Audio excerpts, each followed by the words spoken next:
Hermanos amados, pues lo prometido es deuda. Ya estamos iniciando la serie de los temas respecto al matrimonio. Y fíjense que en la mañana Lluvia me hacía una pregunta muy certera.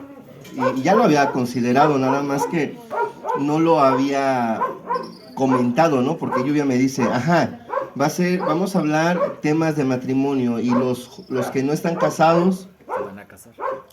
y los que ya no están casados, Seguirán casados. que se vuelvan a casar, ¿verdad? Bueno, todo esto, hermanos, aplica porque miren, como cristianos, en la época en la que vivimos, recuerden que estamos en la caída y todos nosotros hemos sido llamados a ser mártires. Todos somos llamados a ser mártires. Recuerden que mártir no solamente es aquel que es apedreado o es crucificado. La palabra mártir significa testigo. Todos somos testigos. ¿De qué? De las grandezas de Dios, del poder de Dios, de la naturaleza de Dios, de lo que Dios ha revelado a nuestra vida, de lo que nosotros hemos experimentado de Dios. Y tenemos una orden. Jesús, antes de ascender al cielo, cuando todos sus discípulos estaban con él después de haber resucitado, le dijo, por tanto, id a todas las naciones y haced discípulos, bautizándolos en el nombre del Padre, del Hijo y del Espíritu Santo. Así que nosotros somos testigos y además tenemos la responsabilidad de comunicar esa fe que Dios ha puesto en nuestro corazón. Así que fíjense, San Pablo no se casó y sin embargo él habló acerca del matrimonio.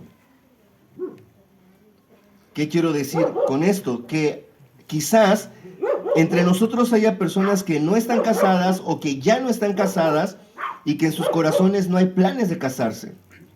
Que entonces estos temas no son de importancia para tal persona. Por supuesto que sí, porque si no los aplica en su vida porque no se va a casar o porque ya no quiere casarse, bien puede ser de testimonio para otros matrimonios, porque otros matrimonios pueden tener necesidad y estas personas pueden dar testimonio de Jesús, como lo hizo San Pablo. Ahora, para eso se requiere un don, porque el mismo apóstol dice que en este mundo caído, si se están quemando, cásense.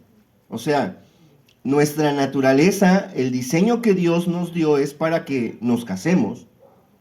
Tanto Dios nos dio ese diseño como también nos dio un propósito. Pero en el estado caído hay algunas excepciones por el pecado. Y el apóstol Pablo lo dice claro, ¿no? Yo quisiera que nadie se casara y estuviera como yo. ¿Por qué?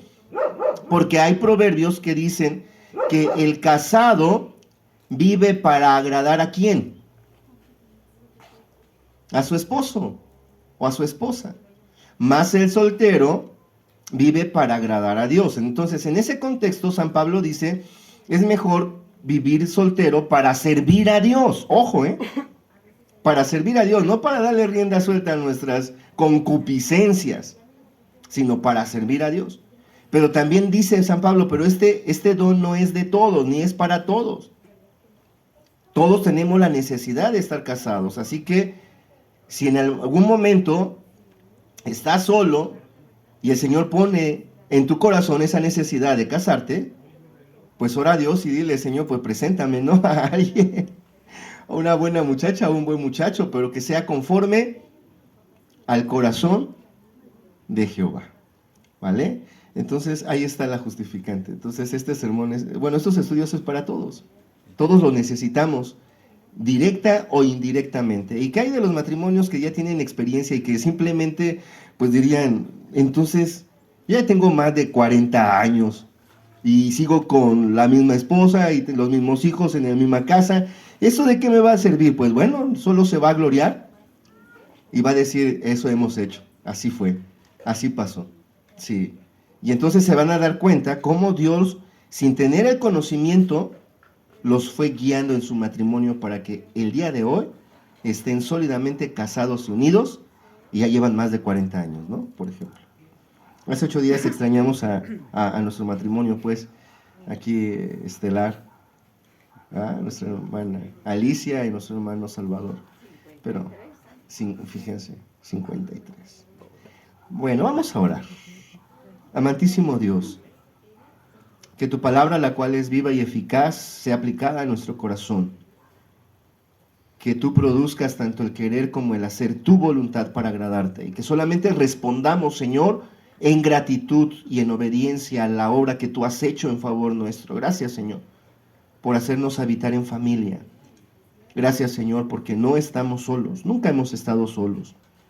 Pero gracias, Señor, por haber, Padre, preparado ayudas idóneas. Señor, tú eres el todo en nuestra vida. En el nombre de tu Hijo Jesucristo te rogamos que hables a nuestra vida. Amén. Hermanos, ¿quién inventó el matrimonio? El matrimonio no es una invención. El matrimonio es un diseño, un plan. Y tiene, como todo diseño y como todo plan, entonces tiene un propósito. Y toda la creación tiene propósitos. Por eso aquellos que niegan la existencia de Dios se topan a diferentes argumentos razonables y científicos, como por ejemplo, cuando observamos la creación y vemos que todo tiene un propósito y la razón por la cual está ahí, pensemos por ejemplo en los hongos que no vemos. Ahora se ha descubierto que los hongos permiten que los árboles se comuniquen, y cuando un árbol es infectado por algún hongo malo, los mismos hongos que están en la tierra, que son buenos, le dicen a los otros árboles: aguas porque ya se infectó fulanito que está a 20,000 metros, o bueno, a 20 metros. Y entonces los otros árboles empiezan a segregar sus propias defensas, sabias y demás. Y esos son los hongos.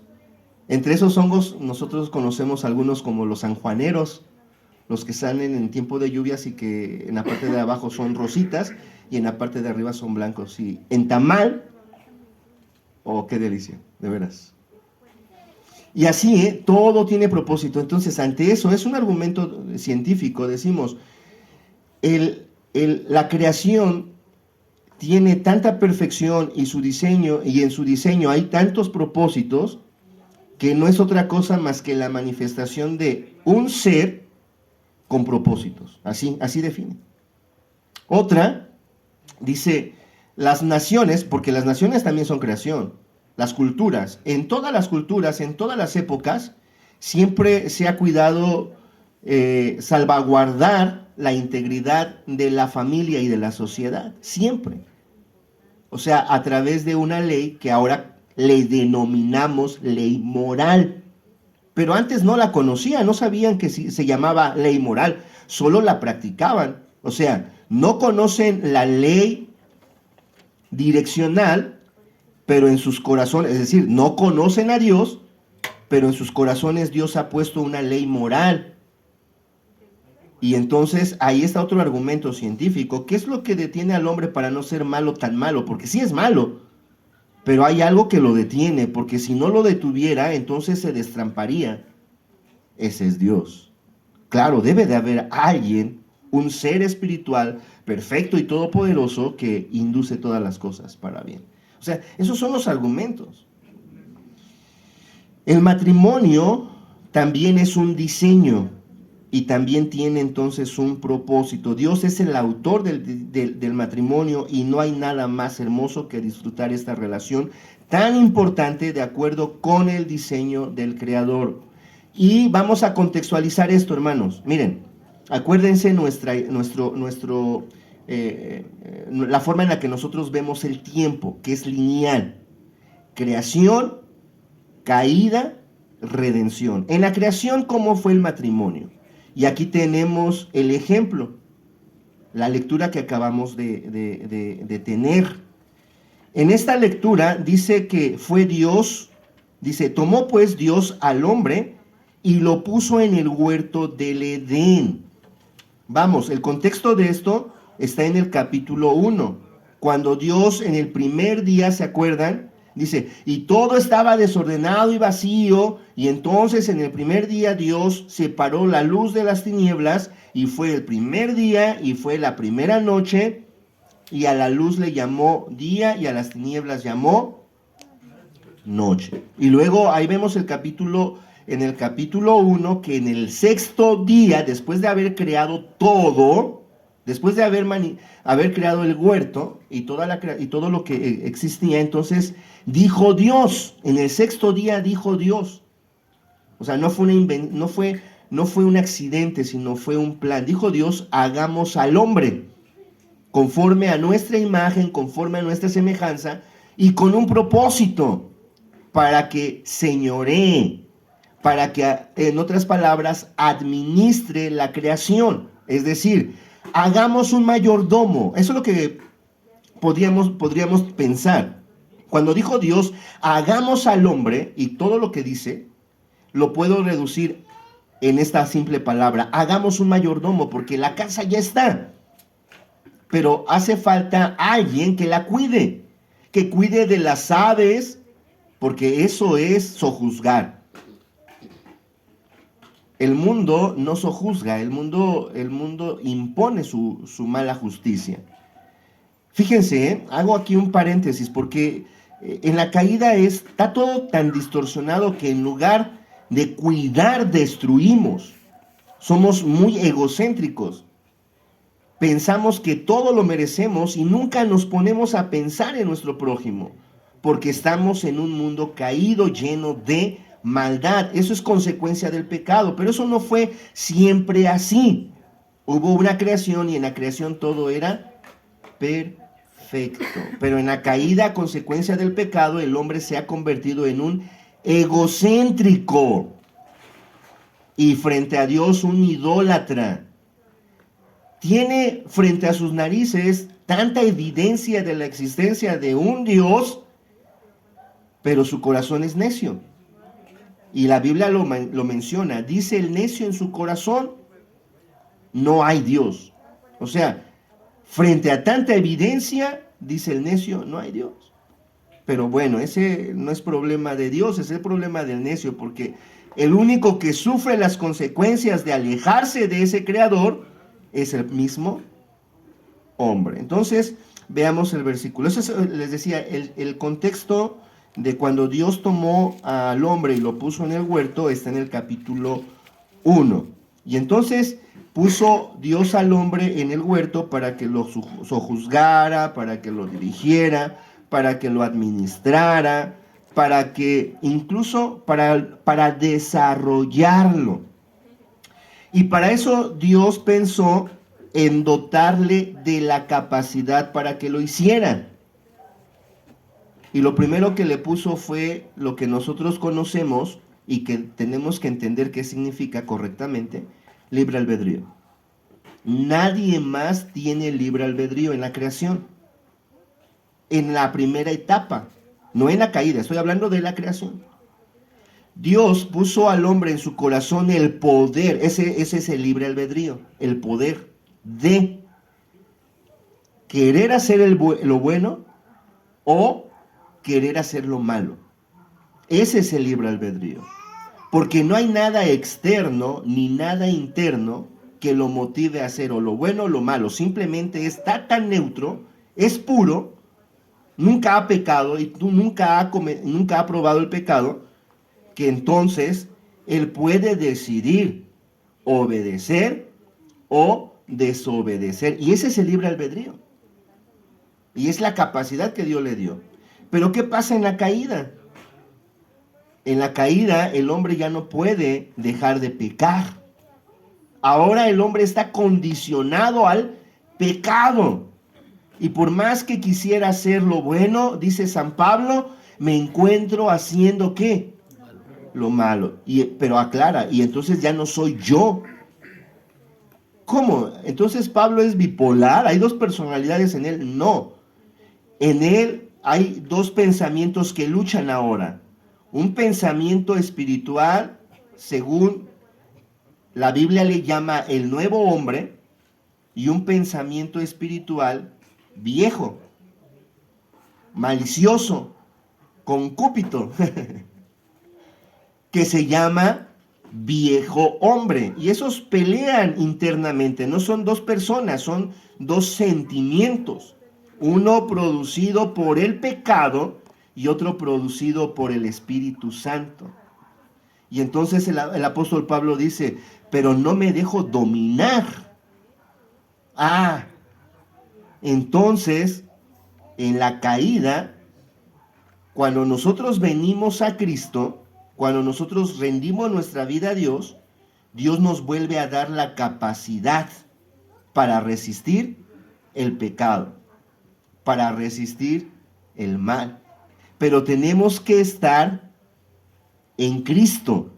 No lo podemos hacer solos, porque si lo queremos hacer solos, vamos a encontrarnos otra vez en la caída, pecando otra vez. Necesitamos venir a Cristo. Pero bueno, ahí está el contexto, ¿no? Entonces, Dios formó al hombre del polvo de la tierra, y esto es importante tenerlo acá también en la mente. ¿Qué es el hombre? ¿Qué es el hombre, hermanos? No solamente lo dice Génesis, lo dice Eclesiastés, lo dicen los Salmos. ¿Quién es el hombre para que tú lo visites y el Hijo del Hombre para que te acuerdes de él? Lo hiciste poco menor que los ángeles. Y hay otros textos, ¿no? Polvo eres y al polvo volverás. ¿Qué es el hombre? Y hay un himno también. No te vas a llevar nada. Polvo eres y al polvo. ¿Qué es el hombre? Es polvo, porque de ahí fue tomado el hombre. Pero ¿por qué es algo el hombre? Porque Dios sopló en él aliento de vida. Y entonces fue un ser viviente. Sin Dios el hombre no es nada. Y experimenta la muerte en todo lo que hace, en su trabajo, incluyendo el matrimonio. Y por eso estamos aquí, porque queremos regresar y rescatar lo que en el siglo XXI, en la época posmoderna, se está perdiendo. Actualmente ya no hay matrimonios. De hecho, la palabra matrimonio ya no está en uso, ni cónyuge. Hay parejas. Y es que miren, la vez pasada yo escuchaba a un conferencista. ¿De dónde viene la palabra matrimonio? ¿De dónde viene la palabra matrimonio? No, viene de matriz. Matriz. O sea, en el matrimonio, en esta unión, para que pueda llamarse matrimonio, debe de haber una matriz. Por eso también en Génesis dice, y formó Dios al hombre y a la mujer. Y les dio una orden. Por esto dejará el hombre a su padre, a su madre, se unirá a su mujer y serán una sola. Y el tema de hoy es ese, una sola carne. ¿Sale? Entonces, tomó pues Jehová Dios al hombre y lo puso en el huerto del Edén para que lo labrara y lo guardase. Los otros términos ya no los dije, pero los voy a mencionar, no me voy a meter tanto ahí, en algún momento vamos a hablar de ello. Los términos que no son bíblicos y que ya los estamos usando, pero que tienen un origen no bíblico y que contradice el matrimonio, es, por ejemplo, mi pareja. ¿Por qué creen que ya no dicen mi esposo o mi esposa? Porque ya no. Porque puede ser esposo, esposo. O puede ser esposa, esposa. Entonces, pues ya no son cónyuges, porque ya se rompe esa ley, matriz, no matriz, juntos. Ya aquí puede ser dos matrices juntas o ninguna, y entonces surge otro lenguaje para justificar lo que estamos haciendo. Y entonces ya el muchacho dice a mi pareja. Pues sí, es su pareja. Claro, pero Dios no formó parejas, formó matrimonios, cónyuges. ¿Vale? ¿Está mal que lo usemos? Pues sí está mal, no lo deberíamos de usar porque eso lo usa el mundo. Pero tampoco nos espantamos, debemos darle la correcta interpretación nada más. El matrimonio es entre hombre y mujer, lo dice el Señor, lo dice la Biblia. ¿Para qué puso Dios al hombre en el huerto, hermanos? Versículo 15. ¿Cuál es el propósito por el cual Dios puso a Adán en el huerto? Administrar. ¿Cuál es? Administrar, ¿no? Administrarlo. Dice aquí, para labrarlo y guardarlo. Estos son dos palabras importantes, labrar y guardar. De la palabra labrar viene la palabra cultivar. Y de la palabra cultivar se deriva la palabra cultura. Durante muchos años, Sebas, hermanos, algunos cristianos pietistas estuvieron en contra de la cultura, porque creían que la cultura era mundana, pagana, del diablo. Y en cierto sentido tenían razón, porque quien desarrolló esa cultura que ellos estaban viendo fueron los no cristianos. Pero ¿quién tuvo la culpa? Los cristianos. ¿Por qué? Porque un día los cristianos pensaron que el mundo era malo y que entonces tenían que guardarse y aislarse del mundo. Y crearon los monacatos, los monasterios, e incluso censuraron el matrimonio. Y de ahí llega la ley del celibato. Y bueno, son cosas horribles en contra de Dios, en contra del orden que Dios estableció. Y entonces la cultura fue desarrollada, se siguió desarrollando, pero ya no la desarrollaron los cristianos. Los cristianos se fueron a esconder en los monasterios. Y los que no conocían a Dios y los que no leían la Biblia y que incluso negaban a Dios, siguieron cultivando la tierra, siguieron desarrollando la tierra. En ese sentido, también el matrimonio fue cultivado, fue desarrollado. Por eso vemos tantas perversiones a lo largo de la historia. Machismos o feminismos, y en todo hay reportajes donde hay culturas donde es el matriarcado, y hay culturas donde es el patriarcado, y hay culturas incluso donde es la poligamia, donde las mujeres pueden tener muchos hombres o los hombres pueden tener muchos, de verdad, y entre familias incluso. Y bueno, en algunas investigaciones, por ejemplo, ¿por qué practican ustedes la poligamia? O sea, ¿por qué tienen una mujer y son 5 hermanos los que viven con esa mujer? Dicen, es que pues la comida no nos permite salirnos de nuestra familia. Y esto garantiza, o sea, tratan de justificar sus acciones. Ellos desarrollaron una cultura, pero fuera de la palabra de Dios. Y también formaron una cultura del matrimonio fuera de Dios. Y actualmente lo siguen haciendo. Por eso tenemos que regresar a Cristo. Entonces, el propósito por el cual Dios puso a Adán en el huerto fue para que lo labrase, o sea, para que hiciera cultura. Por ejemplo, un doctor, ¿cómo hace cultura? Digamos, un odontólogo, ¿cómo haría cultura un odontólogo? Cuando hace una investigación, descubre algo, hace escritos y crea nuevas prótesis o nuevos programas de salud vocal o cirugías, o etcétera. O sea, desarrolló. Ahí está haciendo cultura.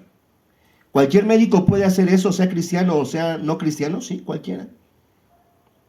Pero solamente el cristiano le va a dar una correcta interpretación de acuerdo a la palabra de Dios. Pero el no cristiano le va a dar una interpretación según su imaginación. ¿Se puede equivocar? Sí. Y después lo corrige, no hay problema. Pero el cristiano no se equivoca porque tiene el mejor consejo, el mejor manual, la palabra de Dios. Entonces, esto es importante lo que estoy diciendo, porque el propósito por el cual Dios creó al hombre es para hacer cultura y para cuidar la creación. Ese es el propósito. Y tenemos que tenerlo desde ahorita presente para que cuando leamos la Biblia, los otros textos que a veces nos podrían inducir a otros propósitos, no los creamos. O sea, si Dios hubiese querido que nosotros fuéramos ángeles, ¿qué creen? Se hubiese hecho. Nos hubiera hecho ángeles. Pero no nos hizo ángeles. Nos hizo humanos. ¿Saben de dónde viene la palabra humano? Humus. ¿Y qué es el humus? La tierra, el polvo, la tierra, otra vez. O sea, sea griego, sea latín, en el hombre está su origen. En la palabra del hombre está su origen.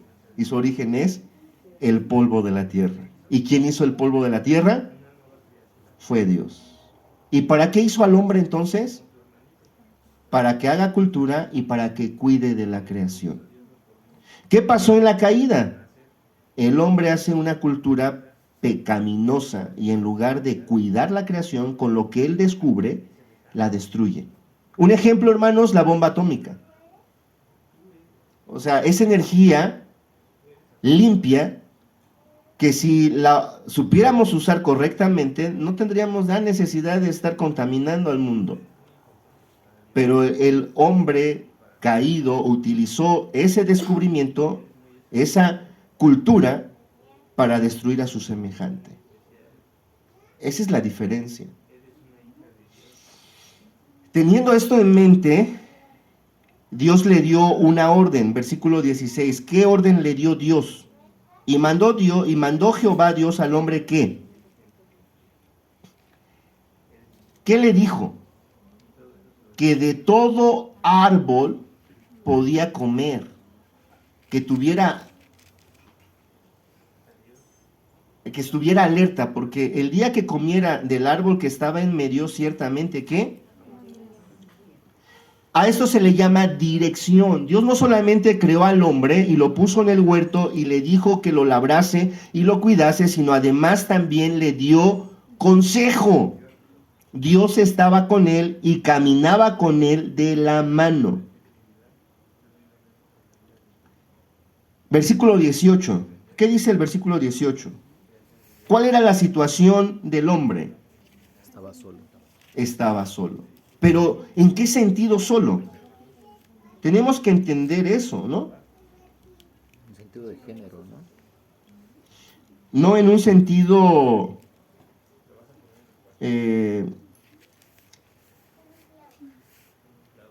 sentimental, ¿no? Porque ¿quién platicaba con él? ¿Quién andaba con él? Dios. Entonces, psicológicamente, emocionalmente, no estaba solo. Pero entonces, ¿por qué dice Dios? No es bueno que esté el hombre solo. De su propio género. Tenemos que recordar el contexto. ¿Solo en qué? Miren, y dijo, primero, tomó pues al hombre y lo puso en el huerto para que lo labrase. Le dio un propósito. Ahí está, no tenemos que olvidar eso. Le dio un propósito. Y mandó Jehová Dios al hombre diciendo, de todo árbol puedes comer, podrás comer, mas del árbol de la ciencia del bien y del mal no comerás, porque el día del comieres ciertamente morirás. Y dijo Jehová Dios, no es bueno que el hombre esté solo, en el contexto de lo que le está diciendo. Por ejemplo, Juanito tiene una empresa, ¿no? Y bueno, alguien tiene que manejar y alguien tiene que descargar y cargar. O puede simplemente decirle a uno, pues tú te encargas de eso. Puede contratar a uno solo para que maneje y para que descargue y cargue. Pero ahí está la soledad. No está bien, no es bueno que él esté solo. ¿Por qué? ¿Por qué no será bueno que él esté solo? Porque va a tronarse. Porque se va a tardar más tiempo. O porque puede ocasionar un accidente. ¿Sí o no? A lo mejor al principio, cuando es poco, lo puede hacer, pero conforme va pasando el tiempo y las cosas y las necesidades van cambiando.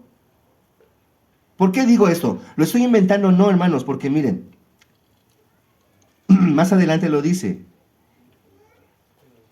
No es bueno que el hombre esté solo, le haré ayuda idónea. Y luego miren, el 19 lo dice. Y Jehová Dios formó pues de la tierra toda bestia del campo y toda ave del cielo y la trajo a Adán para que viese cómo la había de llamar. y todo lo que Adán llamó a los animales vivientes, ese es su nombre. Y puso Adán nombre a toda bestia, ave del cielo y a todo ganado del campo. Mas para Adán, o sea, en el trabajo se dio cuenta. Cuando Adán obedeció, es decir, cuando Adán empezó a cultivar, cuando Adán empezó a ponerle nombre a los animales, terminó cansadísimo. Dios sabía que así iba a terminar. Lo planeó Dios para que Adán se diera cuenta que necesitaba ¿qué? Una ayuda idónea, no una compañera. No una compañera de viaje, no un compañero de viaje. No una pareja. Ayuda idónea. ¿Para qué? Para cultivar tu mundo. Hablando de aquí de los hermanos, ¿no? De hace rato de quien mencioné. Uno se sale en la camioneta a repartir y el otro se queda en la oficina a hacer notas, ¿sí o no? Ahí están honrando a Dios. Ahí están glorificando a Dios porque están cultivando, están haciendo cultura, la cultura de la construcción. Y el matrimonio está unido y uno hace una cosa según su capacidad, el otro hace otra cosa según su capacidad y como matrimonio están saliendo adelante, son una sola carne. Ahí está el sentido de una sola carne. Nos sorprendió otro matrimonio de hermanos, el hermano se dedica a poner pisos. Y dice, hermano, ya mejor me llevé a mi esposa porque mis chalanes nomás no. Y mi esposa es mi mejor ayuda idónea, efectivamente. Efectivamente, así es, ese es el sentido. Dios te creó una ayuda idónea para que tú puedas hacer tu trabajo y para que ella pueda hacer su trabajo. Y son afines. O sea, cuando dice una sola carne, tiene el propósito de ya no van a estar separados, tú por allá y tú por allá. Y hermano, les voy a confesar algo, cuando este curso lo empezamos allá en Betel, hubo quienes se enojaron conmigo porque alguien pregunta y dice, no, yo le permito a mi esposo que tenga su tiempo. O sea, y él me da mi tiempo, mi espacio. Y entonces yo digo, ¿de dónde sale eso? Porque la Biblia no dice eso. De hecho, porque Adán hizo eso, Adán le dio su espacio a Eva y entonces se metió una serpiente. Se metió una serpiente en el matrimonio. Y aunque lo dije así, no lo entendieron, se enojaron conmigo. Dijeron, eres arcaico, piensas como los viejitos. Le digo, no, pienso como la Biblia dice, serán una sola carne. No puedes dejar tu mano por allá y tu cabeza por allá y tus pies por allá, no puedes. Ay, pues qué aburrido. Bueno, si piensas así, entonces ¿para qué te casaste? No sabías cuál es el propósito del matrimonio. Te equivocaste. Pero no te preocupes, puedes reconsiderarlo y puedes disfrutarlo, porque el matrimonio es una bendición. Nosotros lo convertimos en maldición. Nosotros, con nuestras actitudes. Pero bueno, Adán se dio cuenta, no puedo solo. ¿Sale? ¿Cuál era entonces la evaluación y cuál fue la solución? ¿Cuál fue la solución que Dios propuso? Versículo 18, ¿no? Le haré ayuda idónea. Dios no le dio una compañera idónea, como hubiera sido necesario si Adán se hubiera sentido solo. Ojo, Ojo, por eso esto que estoy diciendo es importantísimo. Lluvia, ¿y dónde están los que no están casados y los que están solteros? Bueno, aquí. No necesitas estar casado para no sentirte solo. O sea, no me caso para no estar solo. No ese es el propósito. Ay, estoy solo, me voy a casar. No. Tengo proyectos, quiero hacer esto. Voy a buscar a alguien que tenga ese mismo proyecto, que seamos afines y entonces nos ayudamos. Ah, Dios creó ayudas idóneas. Eso creó Dios. Y bueno, a mí me encanta porque aquí hay matrimonios que trabajan juntos. Veo aquí, trabajan juntos, ¿no? Algunos Algunos años atrás a Lluvia le digo, oye Lluvia, ¿no te aburro? ¿En serio? Porque por ahí algunos amigos, una amiga me dice, no, yo mando a mi esposo por allá, es tempranito que se vaya. Y aunque no tenga trabajo, oye, me estorbas aquí en la casa, dame espacio.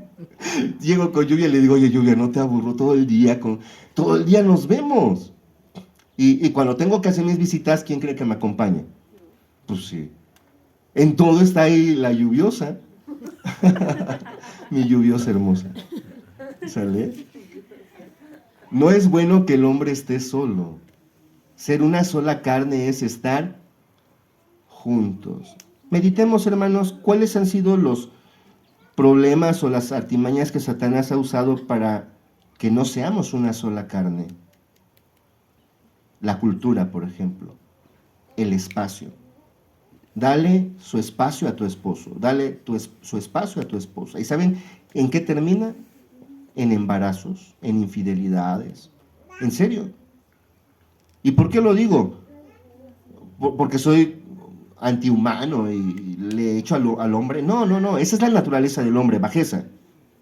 O sea, al hombre nada más es necesario que lo sueltes tantito. Y es como el perro que vuelve al vómito o como el cerdo que vuelve al lodo. Así es el hombre. Pero damos gracias a Dios porque a través de su palabra Él nos sujeta. Y hoy nos está sujetando como matrimonios. No le des espacios, hermano, a tu esposo ni a tu esposa. No es bueno. Estórbale. Hay que estorbar. Eso es importante. ¿Qué hubiera pasado si Adán no hubiera dejado sola a Eva? Estaríamos en el paraíso. Estaríamos en el paraíso. No dejes sola a tu esposa. En serio. Yo conozco muchos testimonios, de verdad, muchos testimonios. El esposo le da libertad a la esposa y la esposa, o al revés. Pero una falsa libertad, esa no es libertad, esa es libertinaje. Somos libres en Cristo, ese es otro tipo de cosa, pero ese es otro tema. Continuamos, hermanos. Tenía que ser, miren, ayuda idónea, ¿no? Adán no se sentía solo, sino que Dios le dio una ayuda idónea para que Adán pudiera cumplir con la misión que él le había encomendado. Ese es el propósito. ¿Por qué me dio lluvia? Porque Dios quiere que yo cumpla el propósito por el cual Dios me creó. ¿Por qué me dio a lluvia? Al revés, ¿no? O sea, es que no sé cómo decir, conjugarlo, pero ahora Dios me dio hacia allá para que ella, con mi ayuda, cumpla el propósito por el cual Dios la creó. Y viene aquí la pregunta, ¿y si son diferentes los propósitos? No puede ser. Porque Dios desde antes de la fundación del mundo nos creó con un propósito afín. Él es perfecto. Y sí es verdad, en serio. El problema viene cuando te casas con alguien que no es afín a ti. Solo cuando te gusta. Solo cuando te sientes solo y porque quieres su compañía. O porque quieres presumir que tienes una esposa o tienes un esposo. O porque tus amigas ya se casaron y pues, ¿no? O tus cuates tienen novia y tú no. O sea, puras cosas absurdas que por ignorar la palabra de Dios, ahí vamos tropezando y cometiendo atrocidades, ¿no? Sufriendo, hermanos, sufriendo, porque al final uno sufre las consecuencias de esos desamores. Así que, como vemos, esta ayuda no puede venir de otro ser viviente. Esta ayuda idónea no puede venir de otro ser viviente. ¿Escucharon eso? Cuando Adán le puso nombre a todos los animales, fíjense lo que implica esto. Lo que implica esto es que Dios quería ver si entre toda la creación había alguien que le pudiera ayudar a Adán a cumplir el propósito por el cual Dios lo había creado. Por ejemplo, los cazadores de conejos utilizan perros, ¿no? Pero ese perro no le puede ayudar al hombre en todo, Y así hay algunas otras cosas, ¿no? Por ejemplo, los egipcios utilizaban a los mandriles para hacer justicia, para castigar a los malvados. O sea, sí les ayudaban, pero no les puede ayudar en todo. Entonces, esa ayuda tiene que venir de un ser viviente que tenga la misma capacidad que el hombre, la misma capacidad que Adán, que sea igual que Adán. Y la única manera para garantizar eso es que salga del mismo Adán. O sea, una célula copiándose a sí misma. ¿Eso cómo se le llama? ¿Donación? ¿Metástasis? Ah, no. Mitosis. Eso pasó. De verdad, eso pasó. Ahí está Adán. Pero a mí me gusta hacerlo más poético, hermanos. Permítanme. Y entonces ahí estaba el pobre Adán chillando porque no tenía ayuda idónea, porque todos tenían pareja, pero menos él. Miren mi palabra, ¿eh? Todos tenían pareja, menos él. Pero bueno, acuérdense, ¿eh? Todos tenían su contraria, su perro, perra, gato. ¿Y quién les puso ese nombre? Él. Y cuando llega él, dice, yo soy hombre, ¿y dónde está mi hembra? No. Yo soy varón, ¿dónde está mi? ¿Dónde está mi varón? Oye, Dios, creo que te falta algo. Pues vete a dormir, hijo. La Navidad llegó. Vete a dormir, y ya vete a dormir temprano. Si no, no va a haber regalo, no va a haber muñeca. Y lo mandó a dormir temprano, porque así dice la Biblia, y le puso un sueño profundo, y entonces Adán se durmió, y de la costilla de Adán Dios sacó e hizo una mujer. Y la trajo, además, o sea, ese es lo romántico, porque la hizo, la diseñó, y Adán todavía estaba dormidito ahí, y entonces se la trajo. Le dice, oye, Adancito, mira. ¿Qué, papá? Mira lo que traigo. ¡Wow! ¡Qué hermosura!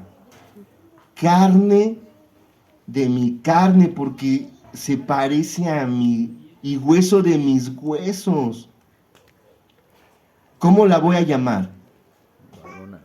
Varona. ¿Por qué? Porque del varón. Porque del varón. Por eso es una sola carne. ¿Quién puede golpearse? O sea, ¿quién hace daño a su propia carne? La Biblia dice, no, nosotros cuidamos a nuestra carne, no la vestimos, la cuidamos, la bañamos, le ponemos crema. ¿No dice eso? Y entonces, ¿por qué maltratamos a nuestro cónyuge si es mi propia carne? Sí, yo por eso le digo a Lluvia, me estoy maltratando, ¿eh? Cuando me enojo con ella, yo digo, me estoy maltratando. Ya no me enojo por eso, para no maltratarme a mí mismo. Entonces el varón y la mujer en el matrimonio son copartícipes de la misión dada por Dios. Por eso cuando Lluvia llega y me dice, ¿qué haces? No le puedo decir, déjame, estoy ocupado, no puedo. Mi egoísmo a veces lo intenta hacer, pero es mi egoísmo, es mi vanidad. Ahora tengo que aprender a ser la copartícipe de lo que hago. Es difícil, sí. Y más cuando yo aprendí a no trabajar en equipo. Cuando para hacer las cosas bien, mejor las hago yo. Pero ahora no. Ahora debo entender que Dios me dio a mi esposa para que me ayude en mi ministerio. Y ojo, yo soy pastor y ese es mi ministerio. El doctor eres rehabilitación y ese es su ministerio. Chopper es empresario de la tortilla y ese es su ministerio. Entiendas eso. No solamente ministerio le llamo yo aquí en la iglesia. Cada quien tiene un ministerio y ahí en su hogar, en su ministerio, en su trabajo, Dios le dio una ayuda idónea. Y sí, hermano, si tú quieres también una ayuda idónea, de verdad, como lo dije al principio, si tú quieres una ayuda idónea, no la has recibido porque no la has pedido. Y cuando la pides, pues dices, a veces, ¿cómo no? Que sea una Adonis o una Afrodita y... No, es una ayuda idónea. No un gusto, es una ayuda idónea. Bueno, también viene el gusto, también, claro, por supuesto, pero es ayuda. ¿Qué dijo Adán al ver a Eva? Ya lo dijimos. ¿Cómo sus palabras nos ayudan a entender el significado de ser una sola carne? ¿Sale? Hermanos, termino con esto, y esto es otra parte, porque ¿quién es nuestro ejemplo en todo? ¿Quién es nuestro ejemplo en todo? Nuestro ejemplo en todo es Cristo. ¿Aún en el matrimonio será Cristo nuestro ejemplo? ¿Jesús se casó? No. Hay un libro por ahí, un testamento que dicen que Jesús se casó ¿con quién? Con María Magdalena, pero eso es una blasfemia. O sea, Jesús no venía a casarse. Jesús venía a entregar su vida por nosotros. Él venía en propiciación. Él tenía un propósito. Pero sin embargo, el apóstol Pablo, que tampoco se casó, habla acerca del matrimonio y entonces va a ilustrar cómo debe de ser un matrimonio en razón a cómo es Cristo con la iglesia. Y ahí viene la exhortación para todos los que estamos aquí, porque miren, Efesios. Existe otro pasaje en las Escrituras que ilustra esto aún más y que aplica el matrimonio como una sola carne. Efesios 5, 28 al 32, que dice: así también los maridos deben amar a sus mujeres como a sus mismos cuerpos. El que ama a su mujer, a sí mismo se ama, porque nadie aborrece jamás su propia carne, sino que la sustenta, la cuida, como también Cristo a la iglesia. Porque somos miembros de su cuerpo, de su carne, de sus huesos. Por esto, hasta ahí nada más tantito. ¿Ya se dieron cuenta del ejemplo? ¿Cómo debe de ser nuestro matrimonio? Como es el matrimonio entre Jesús y su iglesia. ¿Cómo trató Jesús a su iglesia? Aquí lo dice. La cuida, la sustenta y además se entrega por ella. Hermanos, varones y mujeres, aplica a ambos. ¿Cómo debe de ser la esposa con su esposo así? Como Cristo es con su iglesia. ¿Cómo debe de ser el esposo con su esposa? Como Cristo es con su iglesia. ¿Es un ideal? Nosotros no somos griegos, somos cristianos. Este es un mandato. Es un mandato. Tenemos que esforzarnos por hacer esto. Tenemos que aprender a hacerlo. De verdad, es un reto. Y tenemos que ser muy, ¿cómo se dice? Muy intencionales. Intencionales, de verdad. Cuidar de la esposa como si estuviéramos cuidando de nosotros mismos. Y cuidar del esposo como si se estuvieran cuidando a sí mismos. Y entonces dice, por eso dejará el hombre, es la condición, por eso dejará el hombre a su padre y a su madre y se unirá a su mujer y serán una sola carne. Grande es este misterio, mas digo esto respecto de Cristo y de la iglesia, O sea, se ordena a los esposos que amen a su esposa como a su propio cuerpo. ¿Quién lo ordena, hermanos? Cristo. ¿Y qué dice aquí? Nadie maltrata a su cuerpo. Según lo que hemos aprendido, ¿por qué al amar a la esposa el marido está demostrando amor por sí mismo? Porque somos una sola carne. Desde antes en este capítulo entonces el apóstol ha venido hablando de la relación entre el esposo y la esposa, pero usando como modelo la relación que hay entre Cristo y su iglesia. Y ahí es donde concluimos, hermano. No hay mejor ejemplo de una relación como esta que la relación que tiene Cristo con su iglesia. Ahora, Cristo no ama a su iglesia porque su iglesia lo respete. Jesús ama a su iglesia porque Él decidió amarla. Y la iglesia ama a Jesús porque en Jesús se encuentra el esposo que necesita. Amén. Amén. Vamos a orar. Padre, No somos perfectos. De hecho, te agradezco, Señor, que nos lo recuerdes hoy, porque a veces se nos olvida. A veces, Señor, nos encontramos maltratándonos a nosotros mismos a través de nuestro cónyuge. Padre, permite que mis hermanos que están solos y que tienen la necesidad de estar acompañados, tú les traigas una ayuda idónea, Padre. Aquellos que han decidido quedarse solos, entonces también te rogamos una bendición. Que ellos en esa ausencia de esa ayuda idónea, seas tú la ayuda idónea para cumplir el propósito que tú has puesto en ellos. Los que tenemos cónyuges, Señor, ayúdanos a amarlos como a nosotros mismos. Ayúdanos, Padre. Ayúdanos a ser una sola carne. Ayúdanos a entenderlo, Padre. Permítenos hacer esto en el nombre de tu Hijo Jesucristo, Señor.